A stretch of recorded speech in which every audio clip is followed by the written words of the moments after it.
할렐루야. 할렐루야. 오늘 우리 예배를 하나님께서 받으실 줄로 믿습니다.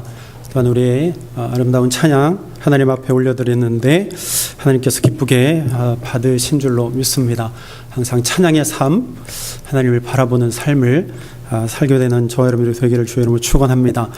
오늘 사무엘상 2장 말씀을 우리가 읽었는데요. 사무엘은 마지막 사사이면서 예언자였고 또 제사장이었습니다. 레위 지파의 후손이었습니다. 사무엘은 사울 왕에게 기름을 부어 왕으로 삼았고 또 다윗에게도 기름을 부어서 왕으로 세웠습니다. 사무엘은 사사시대에서 왕정시대로 이어지는 그 시기에 하나님의 부름을 받고 하나님께서 주신 사명을 정말 믿음으로 잘 감당해낸 그러한 인물입니다. 이스라엘의 지도자입니다. 그러나 하나님께서 말씀하시는 것을 그대로 증거한 선지자였습니다. 하나님의 말씀을 전혀 왜곡하지 아니하고 온전히 하나님의 뜻에 따라서 살았고 하나님의 말씀을 이스라엘 백성들에게 전파한 그러한 선지자 또 제사장 그런 사사로 살았습니다. 사무엘은 우리에게 매우 익숙한 인물이지요. 그의 뜻은 하나님께 그를 구하였다라는 뜻입니다. 즉 하나님께서 구하여서 얻은 자, 그가 바로 사무엘이죠. 사무엘이 이러한 이름을 갖게 된 배경은 이렇습니다. 그의 아버지가 엘가나인데 엘가나에게 한나가 이제 시집을 갔죠. 결혼을 했는데 그에게 아이가 생기지 않았습니다. 한나는 늘 외롭게 지냈습니다. 그러던 터에 그의 남편 엘가나에게 또 다른 아내가 있었는데 그가 바로 분인나였습니다. 그 분인나에게서 괴롭힘을 당했지요. 그때에 한나는 하나님께 간절히 기도합니다. 기도하면서 만약에 아들을 나에게 자녀를 주시면 내가 그 아들을 하나님께 드리겠습니다. 이렇게 서원을 하지요. 하나님께서 한나의 기도를 들으셨습니다. 그리고 선물을 주셨는데 바로 그가 사무엘입니다. 간절히 어머니의 간절한 기도로 태어난 아이가 바로 사무엘입니다. 한나는 태어난 아이가 젖을 뗀 후에 하나님께 서원한 대로 사무엘을 데리고 성전에 가서 엘리에게 맡기게 되어집니다. 하나님 앞에 봉헌을 한 것이지요. 이렇게 하는 것이 좀처럼 쉬운 일은 아닐 것입니다. 어렵게 얻은 아들을 성전에 떼어놓고 따로 떨어져 산다는 것이 그렇게 쉬운 일은 아닐 것입니다. 생이별을 하는 것이잖아요. 그죠? 날마다 눈물을 흘리지 않았을까요? 날마다 보고 싶어서 밤마다 눈물을 흘렸을 것 같아요. 따로 떨어져 산 이 사무엘은요, 성전에서 엘리와 함께 생활을 합니다. 엘리와 함께 성전에서 생활하는 사무엘은요, 성전 생활에 자연스럽게 익숙해졌습니다. 또 엘리가 행하는 모든 일들을 배우기도 했겠지요. 오늘 우리가 읽은 본문 말씀에서 우리는 그 두 가지 면을 볼 수 있는데요. 하나는 성전에서 사는 사무엘 대신 하나님께서 한나에게 또 다른 자녀를 주셨다는 것입니다. 외롭게 사는 그 한나의 기도를 들으시고 그에게 한나에게 사무엘을 주셨는데 한나가 성전에 가니까 사무엘이 성전에 가서 사니까 하나님께서 또 다른 자녀들을 한나에게 주셨습니다. 그래서 오늘 21절에 보니까 여호와께서 한나를 돌보시사 그로 하여금 임신하여 세 아들과 두 딸을 낳게 하셨다 그랬어요. 사무엘을 대신해서 한나에게 다른 아들과 딸들을 사무엘을 대신해서 한나에게 이제 주십니다. 하나님께서 한나의 마음을 기쁘게 받으시고 그의 삶이 이제는 고통이 아니고 기쁨의 삶이 되도록 그를 위로해 주셨습니다. 이것이 한 가지고 또 한 가지 우리가 살펴보는 것은 바로 사무엘의 어린 시절입니다. 어린 시절. 한나는 그 사무엘을 성전에 맡기고 맡겼지만 그가 옷을 지어서 입혔다고 성경은 말합니다. 아들을 사랑하는 어머니의 모습이지요. 하지만 어떤 면으로 보면 굉장히 냉정하기도 합니다. 한참 엄마를 찾을 나이에 엄마와 떨어져서 산다는 것, 그것은 서로 간의 큰 고통이었을 것입니다. 어찌 보면 사무엘에게 애정이 결핍될 수도 있는 그러한 상황입니다. 그러나 한나는 하나님께 서원한 것을 지키기 위해서 믿음으로 이 모든 어려움들을 잘 극복해 나갔습니다. 그래서 오늘 본문 26절에 보면 사무엘에 대해서 이렇게 말합니다. 아이 사무엘이 점점 자라매 여호와와 사람들에게 은총을 받더라. 하나님께 온전히 드려진 사무엘이요, 하나님께 사랑받고 사람들에게 사랑을 더욱 받더라, 그렇게 이야기를 합니다. 사무엘은요, 여호와 하나님 앞에서 자랐습니다. 즉 성전에서 자랐다는 것은 하나님 앞에서 자랐다라는 것이죠. 여러분, 우리 모두가 하나님 앞에서 자라게 되기를 바랍니다. 특히 여러분들의 자녀들이요, 하나님 앞에서 자라게 되기를 주의 이름으로 축원합니다. 하나님 앞에서 자라는 자가요, 은총 받게 될 것입니다. 하나님 앞에서 자라는 자가요, 은혜 받습니다. 비단 어린 아이들에게만 해당되는 것이 아닙니다. 우리 어른들에게도 해당돼요. 우리도 그냥 우리의 기준에 맞춰서 우리 생물학적으로 우리는 어린아이 그리고 어른으로 우리가 이렇게 구분을 하지만 하나님 앞에서는 우리는 다 똑같이 자녀라는 사실입니다. 하나님의 자녀들은요, 하나님 앞에서 살아야 되는 것입니다. 하나님의 말씀을 매일 먹고 그 먹음으로 인해서 우리의 영성이 자라나고 마음이 자라고 생각이 이전보다 날마다 성숙해져야 가는 것입니다. 잘하는 거예요. 나는 이제 연륜이 차고 성경도 읽고 기도도 하고 했으니 나는 이제 더 이상 잘하는 것과는 상관이 없어 라고 생각하는 것은 큰 오산입니다. 우리는요, 죽을 때까지 자라야 합니다. 하나님 앞에서 날마다 자라가야 합니다. 하나님의 말씀을 제대로 따르게 될 때 하나님과 사람들에게 우리는 은총을 받게 됩니다. 그런데 우리가 한 가지 생각해 볼 것은요, 사무엘이 성전에서 자랐기 때문에 여호와와 사람들에게 은총을 받았을까요? 그럴 수도 있겠지요. 성전에서 자랐기 때문에 그럴 수도 있습니다. 믿지 않거나 성전 밖에서 자라난 사람들과 분명히 무엇인가 달랐을 것입니다.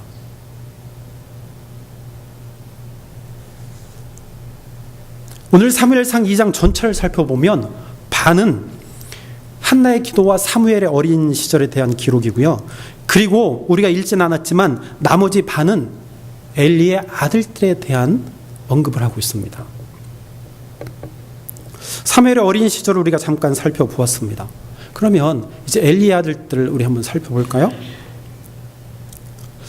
엘리가 제사장이기 때문에 그의 아들들도 당연히 제사장의 일들을 하는 자들이었습니다. 그들은 제사장이 해야 할 일들을 배우고 익혔습니다. 모든 일들을 어떻게 해야 하는지에 대해서 알고 있고 그대로 행하는 자들이었습니다. 그리고 또한 그들은 성전을 관리하는 자들이었습니다. 그래서 항상 성전 가까이에서 그들이 거주하는 곳에 살았습니다. 그런데 하나님은요, 엘리의 집에 저주를 내리십니다. 27절 이하에 보면 하나님께서 엘리의 집에 저주를 내리세요. 왜 하나님이 성전에 사는 그들에게 저주를 내리셨을까요? 왜 하나님의 일들을 하는 자들에게 저주를 내리셨을까요? 그 이유는 엘리의 아들의 이름이 홈리와 비나스인데 이들이요, 하나님 앞에 죄를 지었기 때문입니다. 죄를 지었기 때문에 그들에게 하나님이 저주를 내리십니다. 이들은요, 하나님께 드려지는 제사, 즉 예배를 소홀하게 여기고 예배를 멸시했다는 데 문제가 있습니다. 하나님께 바쳐진 제물에 욕심을 내서 빼앗아갔습니다. 고기를 삶을 때 새 살 갈고리를 그냥 푹 집어넣어서 나오는 것 모든 것을 자기의 곳으로 빼앗아갔어요. 근데 레위기에서 보면 제사장들의 몫이 따로 구별해 놓았습니다. 그것이 뭐냐면 흔든 가슴 부위와 뒷다리 부위입니다. 하나님 앞에 흔들어서 하나님 앞에 제사 지낸 가슴 부분, 그리고 하나님 앞에 높이 올려 드려서 드린 뒷다리. 그러니까 제사장들의 몫이 다 따로 있어요. 근데 갈고리로 걸려 나오는 모든 것, 가슴 부위, 뒷다리 부위, 그리고 나머지 부위들도 다 자기 곳으로 빼앗아 갔다는 것입니다. 그뿐만 아니라 나는 삶은 고기에 질렸으니 나는 날고기를 먹고 싶다 이거예요. 날 것을 달라. 삶기 전에 날 것, 나는 그것을 원한다. 그 모든 것을 나에게 달라. 그들은요, 이렇게 하나님 앞에 드려진 제물도 다 빼앗아 갔습니다. 이러한 행위가 하나님께 죄가 되는 것은 바로 하나님의 말씀대로 행하지 않았다는 것입니다. 하나님 율법을 주셨어요. 하나님의 계명들을 주셨어요. 이것을 지켜라. 이대로 행해라. 그럼에도 불구하고 그들은요, 그 말씀을 따르지 아니했습니다. 즉 자기들이 하고 싶은 대로 했다는 것이죠. 하나님의 말씀을 어긴 것입니다. 오늘 17절은 이렇게 말합니다. 이 소년들의 죄가 여호와 앞에서 심히 크면 그들이 여호와의 제사를 멸시함이었더라 말합니다. 멸시함이었더라. 여러분, 멸시한다라는 것은요, 남을 업신 여기는 것입니다. 깔보는 거예요. 나보다 한참 밑으로 내려보는 것을 멸시한다, 그렇게 이야기합니다. 그러니까 이 홈리와 비나스는요, 하나님의 존재를 보잘것없는 것으로 여겼어요. 하나님을 나보다 높은 분이 아니고 나보다 낮은 분, 나에게 벌을 내리시지 않을 분, 또는 나와는 전혀 상관이 없는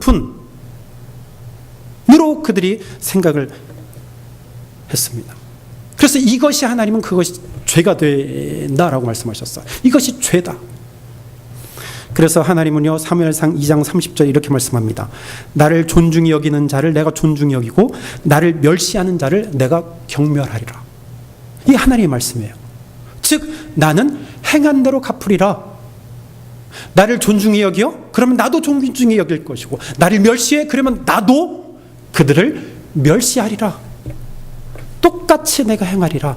하나님 말씀하십니다. 결국 홈리와 비나스는요, 하나님의 제사를 멸시함으로 말미암아서 블레셋 백성들과 싸울 때 법궤를 빼앗기게 됩니다. 그 법궤를 빼앗길 때 그 전쟁통에서 블레셋 군에 의해서 홈리와 비나스는 거기서 죽임을 당하게 됩니다. 이스라엘 가정의 비극의 시작입니다. 여러분, 로마서 6장 13절에는 죄의 삭은 사망이라고 말했습니다. 죄의 삭은 결국에 사망입니다. 여러분, 사무엘과 홈리와 비나스는 같은 성전에서 생활을 했습니다. 그러나 한 사람 사무엘은요, 여호와 하나님과 사람들에게 은총을 받았습니다. 그런 반면에 이 두 아들은요, 죽임을 당합니다. 왜 이렇게 이들에게 전혀 상반된 그런 모습이 되었을까요? 왜 이들은 이렇게 전혀 다른 삶을 살게 되었을까요? 오늘 사무엘상 2장 12절에 이렇게 말합니다. 엘리의 아들들은 행실이 나빠 여호와를 알지 못하더라 말합니다. 하나님을 알지 못하더라. 하나님을 알지 못하더라 이렇게 말합니다. 좀 이상하죠? 제사장의 아들들이 여호와를 모른다는 사실이 좀 이상합니다. 이해하기 쉽지 않습니다. 그런데 성경은 분명하게 엘리의 아들들이 하나님을 알지 못한다라고 말합니다. 그들은 하나님께 제사를 드리는 방법에는 익숙해서 있었지만 정작 중요한 하나님을 모르고 있었다는 데 문제가 있습니다. 하나님을 깊이 깊이 알지 못했습니다. 히브리어로 알다라는 것을 야다라고 하는데 이 야다라는 뜻에는 그냥 지식적인 알미 아니라 경험적으로 깨달아지는 암. 우리의 삶 가운데 하나님과 깊은 교제 가운데 정말 경험에서 나오는 그런 암. 그것을 야다라고 말합니다. 야다. 생각 안에서만 있는 것이 아니라 정말 뿌리 깊이 경험하는 그 하나님을 아는 것, 그것을 야다라고 말합니다. 홈리와 비나스는요, 하나님을 깊이 알지 못했고 알려고도 하지 않았습니다. 하나님이 창조자이시고 세상을 다스리시며 이스라엘을 구원하신 놀라운 분이며 영원하신 하나님, 영원히 하나님의 백성들을 이끌어 가시는 하나님, 마음을 찢는 참된 예배를 받으시기를 원하시는 그 하나님을 제대로 알지 못했다는 데 큰 문제가 있었습니다. 여러분, 구원을 받고 은총을 받는 것은 하나님을 아는 것, 즉 하나님을 인식하느냐 인식하지 못하느냐에 달려 있습니다. 여호와 하나님이 어떠한 분이신지 분명하게 인식하고 의지하고 믿느냐 하는 데 달려 있습니다.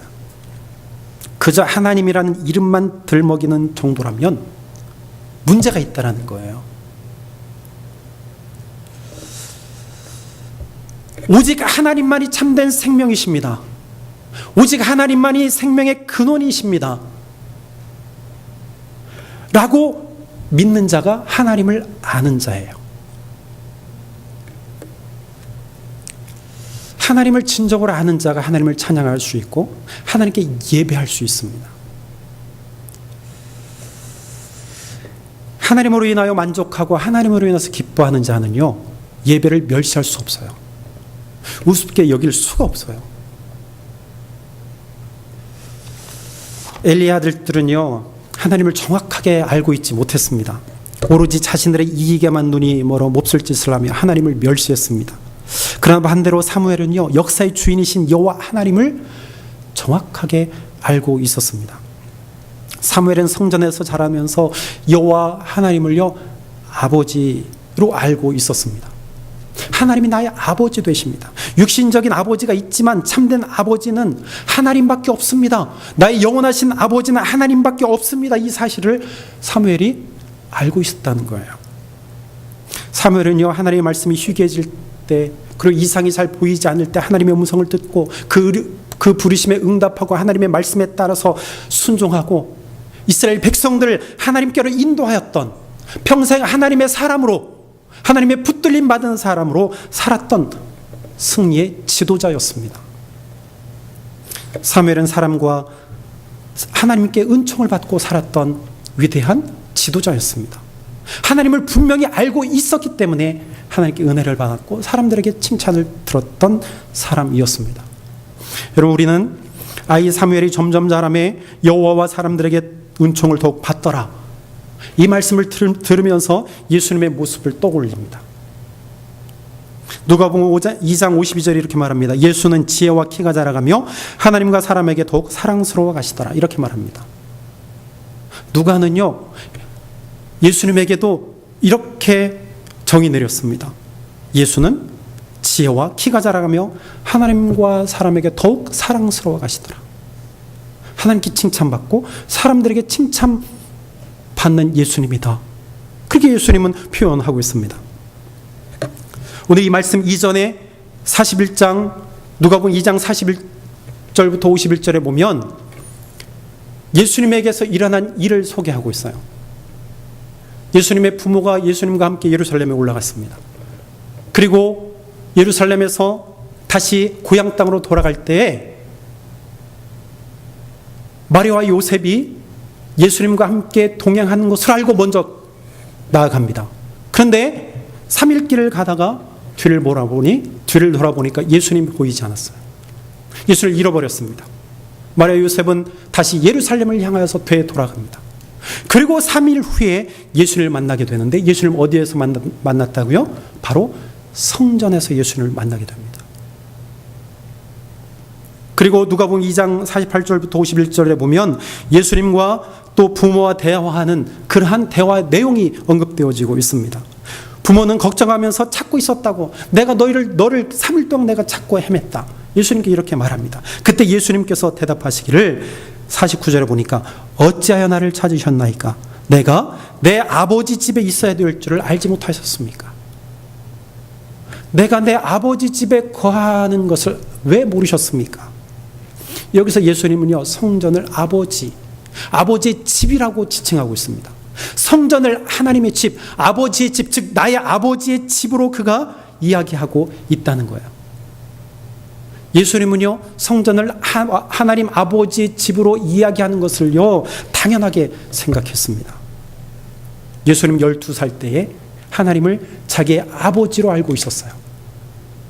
육신적인 아버지를 아버지로 알지 아니하고 하나님 아버지를 나의 아버지로 알고 있었다는 것입니다.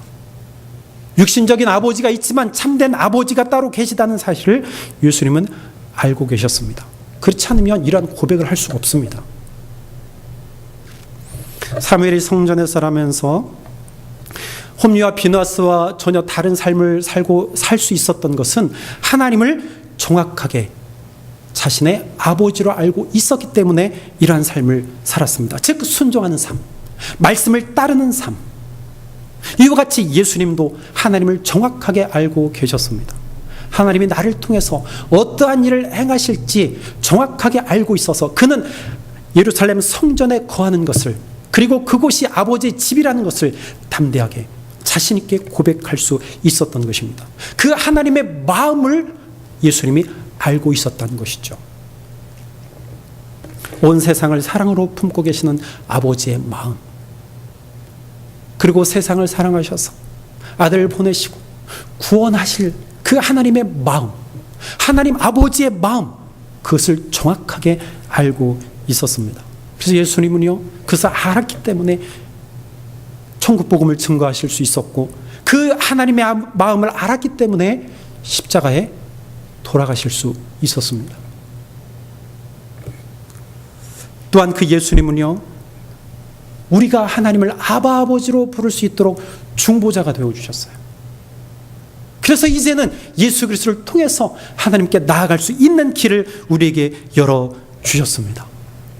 사랑하는 성도 여러분, 하나님의 자녀로 산다는 것은요, 하나님을 나의 아버지로 알고 사는 것입니다. 이것이 당연한 말 아닙니까? 그렇게 질문할 수 있지만, 그러나 간단한 문제가 아니에요, 사실은. 하나님을 아버지로 고백하지 않는 사람들이 얼마나 많습니까? 하나님을 잊거나 잊어버리거나 잃어버리고 사는 자들이 얼마나 많습니까? 하나님을 업신여기며 멸시하며 사는 자들이 얼마나 많은지요. 홈리와 비나스처럼 사는 성도 아닌 자들이 성도라고 하며 종교 생활하는 자들이 얼마나 많습니까?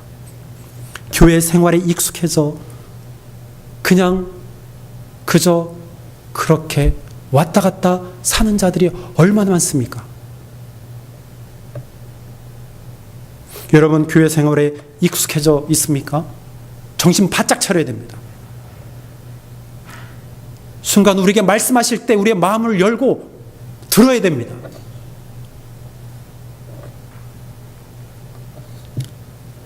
교회 생활에 익숙해지는 것이 중요하긴 해요.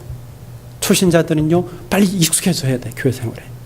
그러나 그것이 중요하긴 하지만 하나님을 더 정확하게 알고 믿고 고백하는 것이 더 중요하다는 사실이에요. 그렇지 않으면 종교 생활이 되고 맙니다. 교회 생활은요, 그냥 아무것도 아니에요. 하나님을 알면 교회 생활이 기뻐지는 것입니다. 하나님을 알면 봉사가 기뻐지는 것이고, 하나님을 알면 헌신이 기뻐지는 것이고, 하나님을 알면 하나님께 헌금 드리는 것조차도 기뻐서 하나님 앞에 드리게 되는 거예요. 아깝지 않습니다. 하나님을 제대로 알면 우리가 서로 나누는 것들이요, 아깝지 않아요.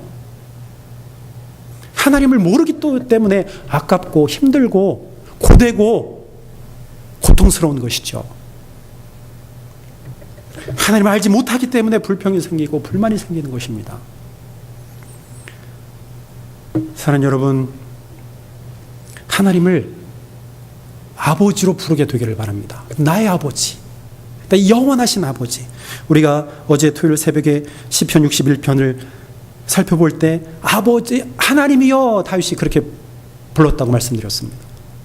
어제 제가 설명드렸습니다. 아버지여, 아버지여. 다윗이 하나님의 이름을 부릅니다. 이게 쉬운 것이 아니라고 제가 말씀드렸습니다.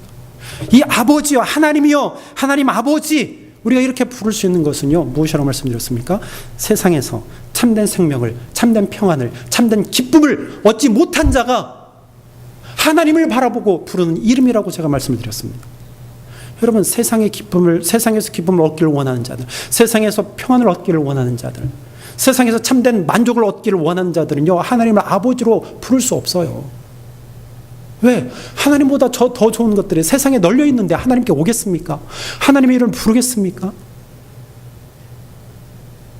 세상에서 생명을 찾고자 하는 자들은요, 하나님의 이름을 부를 수 없어요. 그래서 하나님을 아버지로 부르는 것 간단하지 않다라는 거예요. 여러분, 하나님을 아는 자들은요, 자기 자신을 알아요. 자기 자신을 아는 자들은요, 하나님 앞에 이렇게 고백할 수 있습니다. 하나님 아버지, 나를 불쌍히 여겨 주옵소서. 나를 불쌍히 여겨 주옵소서. 나는 아무것도 할 수 없습니다. 나를 불쌍히 여겨 주셔서 나를 도와주옵소서. 사랑하는 여러분, 하나님을 아버지로 고백하십시오. 예수 그리스도를 통해서 하나님을 아바 아버지로 부를 수 있도록 우리에게 허락하셨습니다. 사무엘이 하나님을 알고 있었듯이, 예수님이 하나님을 아버지로 알고 계셨듯이, 우리도 하나님을 아버지로 인식하고 믿고 부를 때 비로소 참된 하나님의 자녀로 살 수 있게 됩니다. 사무엘처럼 예수님처럼 하나님을 아버지로 모시고 살게 되기를 바랍니다. 하나님과 사람에게 은총을 받으며 사는 하나님의 자녀가 되시기를 주의 이름으로 축원합니다.